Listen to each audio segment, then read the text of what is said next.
8ویں امام بیٹھے گریہ کر رہے تھے. میں سب کے جملے پیش کر رہا ہوں جلدی جلدی، ایک دو جملے ہر امام سے متعلق. چھٹے امام علیہ السلام سے متعلق ملتا ہے کہ جب چھٹے امام کے گھر پہ کوئی آیا نا تو دیکھا کہ مولا بہت زیادہ گریہ کر رہے ہیں.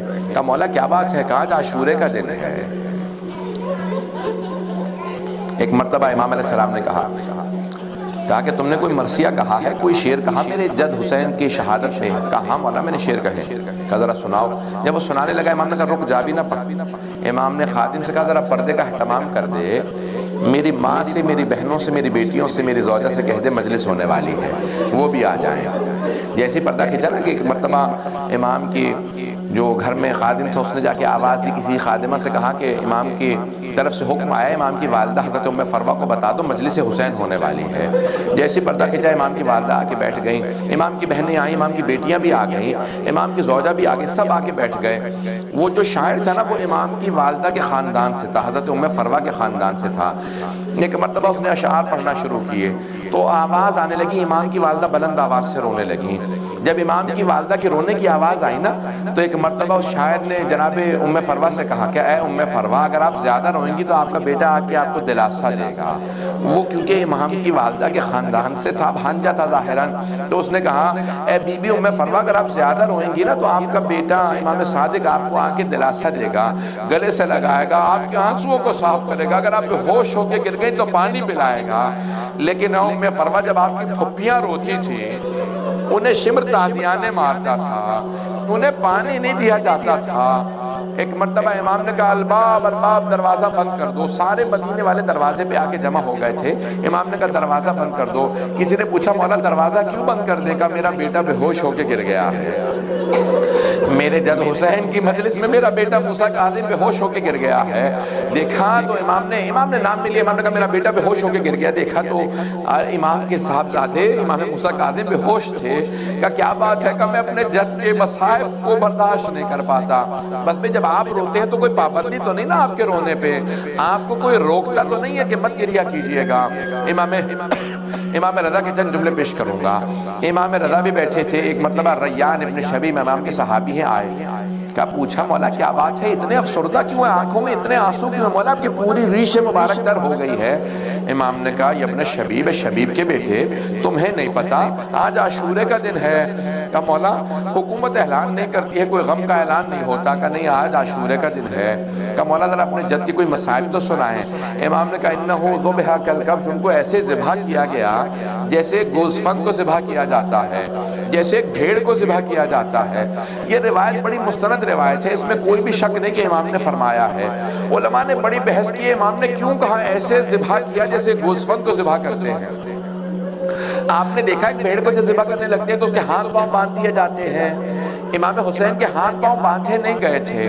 پھر امام نے کیوں شبیہ دی ہے؟ بھئی دیکھیں جب رسول خدا نے کہا نا علی اسد اللہ علی شیر خدا ہے تو وجہ شباہت جو ہے وہ شجاعت ہے. یہاں پہ بھیڑ سے کیوں تشبیہ دی ہے؟ اس پہ بڑی بحث ہے کہ جیسے بھیڑ کو ذبح کیا جاتا ہے ویسے ذبح کیا گیا امام حسین کو.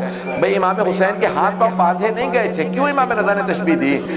جب بھیڑ کو ذبح کیا جاتا ہے نا تو اسے پہلے پانی پلا دیا جاتا ہے. امام حسین کو پانی نہیں پلایا گیا تھا. پھر کیوں کہا امام رضا نے جیسے ایک بھیڑ کو ذبح کیا جاتا ہے؟ کہتے ہیں جب ایک بھیڑ کو ذبح کرنے لگتے ہیں نا تو اسے دوسری بھیڑوں سے چھپا دیا جاتا ہے، چھپا کے ذبح کیا جاتا ہے. امام حسین کو چھپا کے ذبح نہیں کیا گیا تھا. بہن 70 قدم کے فاصلے پہ کھڑی دیکھ رہی تھی. پھر کیوں کہا امام رضا نے ایسے جیسے ایک گوزفند کو ذبح کیا جاتا ہے؟ مولا کیوں کہا؟ تو علماء کہتے ہیں بس ایک ہی وجہ ہے جو امام رضا نے کہی. جب کوئی ایک بھیڑ کو ذبح کرنے لگتا ہے نا تو کوئی روکنے والا نہیں ہوتا. کوئی نہیں کہتا مت مارو اس بھیڑ کو، مت ذبح کرو، ارے تم بھیڑ کو ذبح کیوں کر رہے ہو؟ کوئی نہیں کہتا بھیڑ کو ذبح مت کرو. امام رضا کہتے ہیں جیسے ایک بھیڑ کو ذبح کیا جاتا ہے ہمارے جد کو ایسے ذبح کیا، کوئی روکنے والا نہیں تھا. مت مارو حسین کو، یہ زہرا کا لال ہے، یہ نواسہ رسول ہے. بس ایک بہن کھڑی تھی جناب زینب بار بار دامن پھیلا کے کہتی تھی اما فیکم مسلم، کہ تمہارے درمیان کوئی مسلمان نہیں، یہ تمہارے نبی کا نواسہ ہے. میری ماں نے چکیاں پیس کے پالا تھا. مت مارو حسین کو. اجرکم اللہ، امام رضا علیہ السلام فرماتے ہیں مجھے اپنے جد کا بہت زیادہ غم ہے، میری پھپھیاں کھڑی دیکھ رہی تھی۔ میں ایک سوال کروں اپنی ماں بہنوں سے، اگر آپ کے سامنے آپ کے بچے کو کوئی تماچا بھی مار دے آپ سے برداشت نہیں ہوگا؟ جناب زینب کی آنکھوں کے سامنے ایک مرتبہ شمر نے ہاتھ میں خنجر لیا، جب سر سے امامہ اتارا جناب زینب نے کہا بھیا، امام حسین نے کہا یا زینب ارجعی الی الفسطیٰ، زینب خیمے میں واپس چلی جاؤ، آپ سے برداشت نہیں ہوگا۔ لیکن جناب زینب نے رخ نہیں پھیرا۔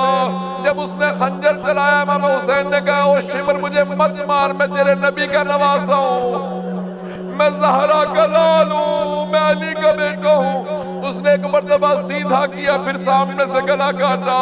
امام زمانہ کہتے ہیں میرا سلام ہو میرے جد حسین پہ، وَالشِّمْرُ جَالِسٌ عَلَىٰ صَدْرِهِ، جب شمر سینے پہ سوار تھا، آخذٌ بِلِحْيَتِهِ، ان کی داڑھی کو پکڑ رکھا تھا۔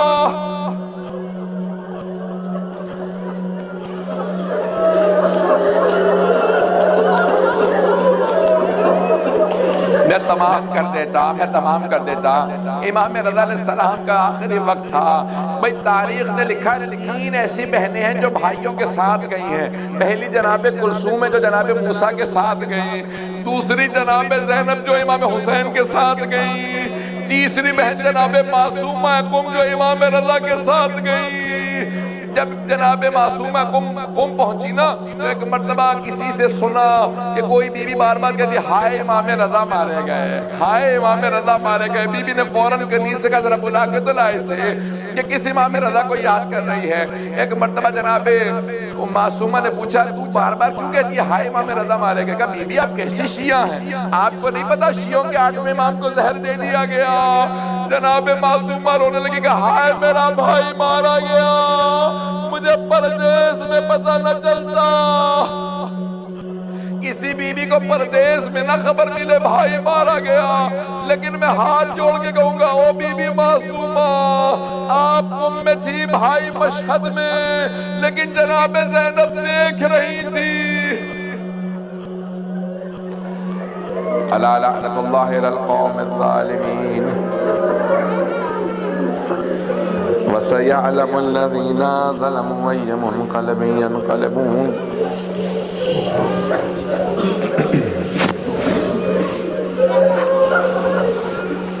میں نے تمام کر دیا۔ جب جناب زینب مدینے واپس آئی نا تو روایت کے الفاظ ہیں بی بی سب سے پہلے اپنے نانا کے روضے پہ گئی۔ ہاتھوں کو بلند کیجئے گا، مختصر سے دعا کرواؤں گا، ہاتھوں کو بلند کر کے میری طرف اگر دیکھ سکے تو دیکھیے گا۔ میں آپ لوگوں کو نہیں دیکھ پاتا اس وقت، لیکن اگر آپ دیکھ سکے تو دیکھیے گا۔ جب جناب زینب آئی نا نانا کے روضے پہ، بی بی نے بلند آواز سے رو کے کہا نانا، دونوں ہاتھ دروازے پہ رکھے، روضہ رسول بلند آواز سے کہا یا جدہ انی ناعیت الیکا بولدک الحسین، نانا میں آپ کے نواسے حسین کی سنانی لے کے آئی۔ نانا میں 70 قدم کے فاصلے پہ کھڑی دیکھ رہی تھی۔ نانا جب شمر نے خنجر چلایا میں 70 قدم کے فاصلے پہ تھی۔ روایت کے الفاظ ہیں کہ مدینے والے اتنی بلند آواز سے رو رہے تھے کہ جناب زینب کی آواز نہیں آ رہی تھی، بی بی کی آواز دب گئی تھی۔ لوگ چیخے مار مار کے رونے لگے ارے حسین کو اس طرح سے مارا گیا، سارا مدینہ رو رہا تھا، بی بی کی آواز دب گئی، بی بی خاموش ہو گئی۔ جب سب خاموش ہوئے نا تو بی بی نے ایک جملہ کہا نانا اگر نامحرموں کا مجمع نہ ہوتا میں اپنی کلائیوں سے چادر ہٹاتی، نانا میں اپنے بازوؤں کے نشان دکھاتی، نانا میں آپ کو بتاتی آپ کی امت نے مجھے کتنے تازیانے مارے۔ بس بھئی سارا مدینہ رونے لگا، بی بی آپ کو تازیانے مارے گئے، علی کی بیٹیوں کو اجرکم اللہ اجرکم اللہ۔ بس بھئی بی بی نے ایک مرتبہ کہا امام سجاد سے بیٹا سجاد مجھے کچھ دیر کے لیے ماں کی قبر پہ لے چلے۔ صرف امام معصوم جانتے ہیں جناب سیدہ کی قبر کہاں ہے، دوسروں کو جاننے کی اجازت نہیں۔ امام سجاد نے کہا باقی سب لوگ گھر چلے جائیں، میں اپنے پھپھی کو کچھ دیر کے لیے اپنی دادی کی قبر پہ لے جاؤں۔ جب لے کے آئے نا کہا پھپھی اماں یہ میری دادی کا روضہ ہے۔ جناب زینب نے ایک مرتبہ سامان کھولا، جناب سید الشہداء کا کرتا نکالا اور جناب سیدہ کی قبر پہ بچھا دیا. قبر پہ بچھا کے ایک جملہ کہا اماں یہ آپ کے حسین کا کرتا ہے. ایک مرتبہ قبر پہ زلزلہ سا آنے لگا، محسوس ہوتا تھا جیسے قبر میں کوئی تڑپ رہا ہے. جناب زینب نے رو کے کہا اماں برداشت نہیں ہوا آپ سے، اماں آپ نے کرتا دیکھا ہے، میں نے لاشا پامال ہوتے دیکھا ہے. علماء کہتے ہیں کہ ایک خاتون اپنے باپ سے اپنی مصیبت چھپا سکتی ہے، اپنے مصائب کو اپنے بیٹوں سے چھپا سکتی ہے، بھائیوں سے چھپا لے گی، لیکن جب ایک خاتون اپنی ماں سے ملتی ہے نا تو چھپا نہیں پاتی.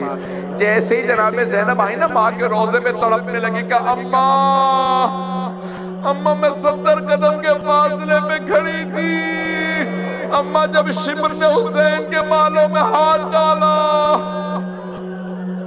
بی بی بہت تڑپی، بہت روئی. امام سجاد نے پھپھی کا بازو تھاما. آخری مجلس ہے نا اس لیے میں پڑھ رہا ہوں، اب اگر برداشت کر پائے میں بڑے سخت میں کہنے والا ہوں آگے، اگر دیکھ سکے تو دیکھیے گا. امام سجاد نے پھپھی کا بازو تھاما کہ پھپھی اماں بس کیجئے. اٹھایا کہ گھر چلیں. کہاں لے کے آئے؟ اپنے گھر لے آئے، امام حسین کے گھر لے کے آئے. جب گھر لے آئے نا تو جناب زینب نے ہر بی بی سے پرسہ لیا، سب کو پرسہ دیا، بتایا کیا کچھ ہوا. بس ایک مرتبہ جناب عبداللہ ابن جعفر طیار نے بلا بھیجا کہ سید سجاد اپنی پھپھی سے کہو گھر واپس آ جائیں.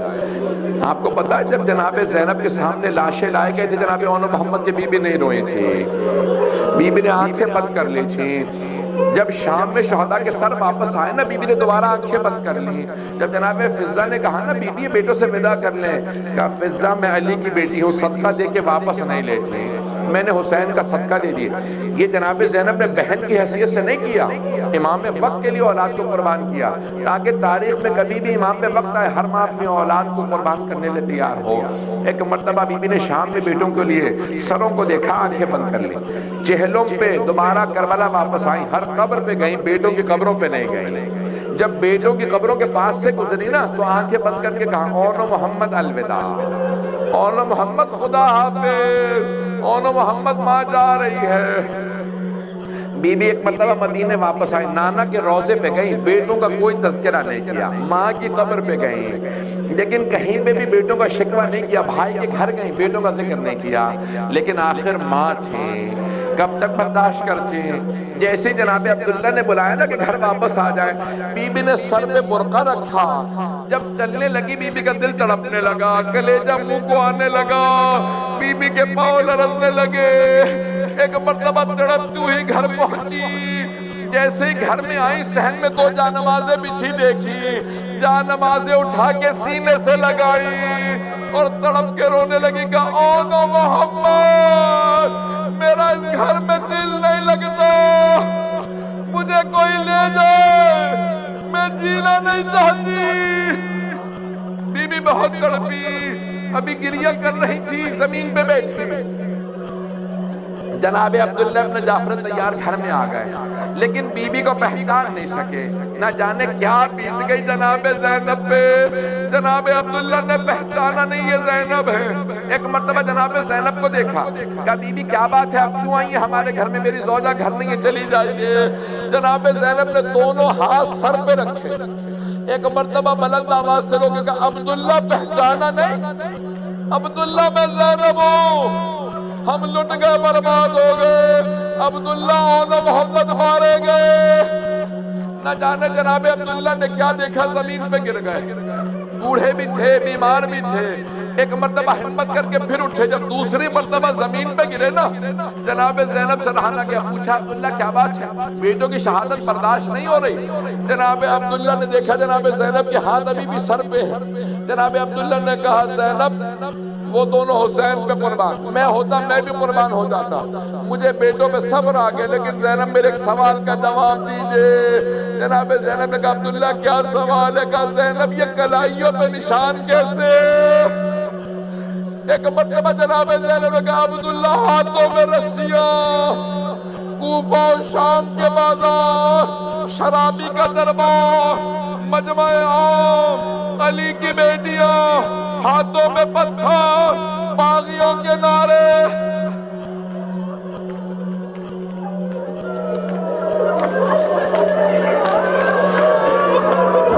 پروردگارا چادر جناب زینب کا واسطہ امام زمانہ کے ظہور میں تعجیل فرما، دشمنان اہل بیت کو نیست و نابود فرما۔ بس بھئی دعا نہیں کرا پاؤں گا، اب نہ مجھ میں پڑھنے کی طاقت ہے نہ آپ میں سننے کی طاقت ہے، بس بھئی آپ میں سننے کی طاقت نہیں۔ میں ایک صرف سوال کروں آپ سے، آپ نے کبھی اپنے کسی قریبی رشتہ دار کو 1 یا 2 سال بعد دیکھنے کے بعد پہچاننے سے انکار کیا کبھی؟ قریبی رشتہ دار کو پہچان نہ سکے ہوں، جناب عبداللہ پہچان نہیں سکے، امام سجاد فرماتے جتنی بیویاں کربلا گئی تھی نا، جب واپس آئیں تو پہچانی نہیں جاتی تھی۔ پوچھا مولا کیوں نہیں پہچانی جاتی تھی؟ کہ بال سفید ہو گئے تھے، کہ کمر ٹوٹ گئی تھی، ہر بیوی بیمار رہتی تھی۔ جب پوچھا امام سجاد سے جناب محمد حنفیہ نے کہ آپ کون ہیں، مجھے بار بار چچا کیوں کہتے ہیں؟ کہا چچا کیا آپ نے مجھے نہیں پہچانا؟ کہا نہیں میں نے آپ کو نہیں پہچانا، آپ کون ہیں؟ کہا چچا میں سید سجاد ہوں۔ جناب محمد حنفیہ نے کہا سجاد آپ 24 برس کے جوان ہیں، یہ آپ کی داڑھی سفید کیسے ہو گئی؟ کہا چچا شرابی کے دربار میں علی کی بیٹیاں کھڑی رہی، ماتم حسین